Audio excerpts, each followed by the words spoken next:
Assalamualaikum warahmatullahi wabarakatuh. Hello everyone, my name is Siti Marwiyah. My student's number is 192122021. In this occasion, I would like to present you about my research proposal, and the title is The Correlation Between Student Self-Confidence and Their Speaking Ability of Students of English Education Department at Siliwangi University in academic year 2021.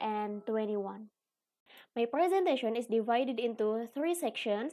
The first is introduction, the second is the theoretical framework, and the last is research method. Alright, the first is introduction.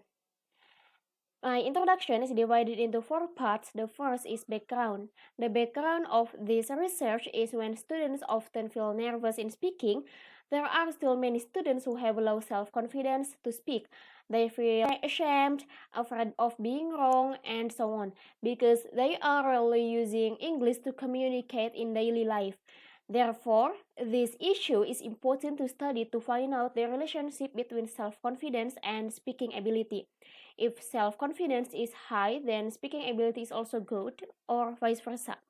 And then the research question and the aim of this research, is there a correlation between student self-confidence and their speaking ability?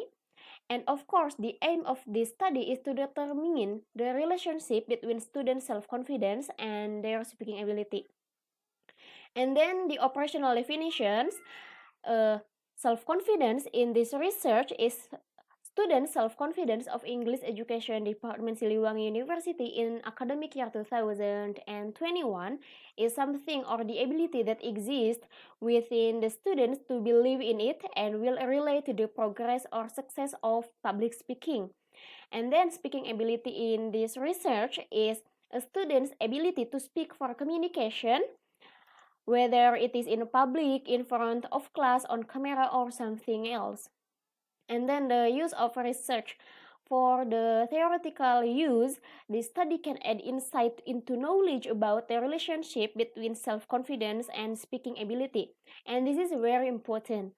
And then for the practical use, the result of this study will be useful for teachers and students after they know that self-confidence is related to speaking ability. It means the teachers can give more motivation and the students can practice again to increase their confidence in order that their speaking skills are better, whether through applications such as Duolingo, TED Talks, and so on. And then let's move to the next section, theoretical framework. Self-confidence is a thing in yourself that can awaken the courage to do something, especially in this study of speaking ability. Axelrod in 2016 said a person's level of certainty about his or her ability to complete tasks and manage situations is defined as self-confidence. And then there are two aspects according to Axelrod in 2016, which are general and specific self-confidence. Furthermore, speaking ability is the ability to communicate with others orally. Fulcher in 2003 defined speaking as the use of language to communicate with others using words. In addition, how to build self-confidence in public speaking. According to Crosby in 2017, there are some techniques for building confidence in public speaking. The first, prepare as well as possible. The second is visualize your success. The third is avoid using gimmicks. The next is relax and take a breath. And then reduce the amount of information you memorize.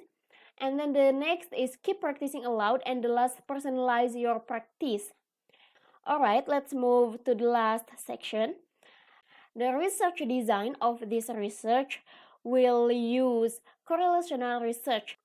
And then the population and sample. The students of English Education Department Siliwangi University in academic year 2021 is the population. And then the researcher will use 50 students as the sample of this research. The sampling technique is by random sampling. And then the data collection. The questionnaire will be used to test the self-confidence of the research subjects. while the test will be used to test their speaking ability, with rubric on assessment fluency, accuracy, and body language. And the last, data analysis. Present product moment will be used to analyze the correlation between student self-confidence and their speaking ability. And the researcher will use SPSS to help the calculation process. Alright, that's all for me. I apologize if I have made a mistakes. Thank you very much for your nice attention. Wassalamualaikum warahmatullahi wabarakatuh.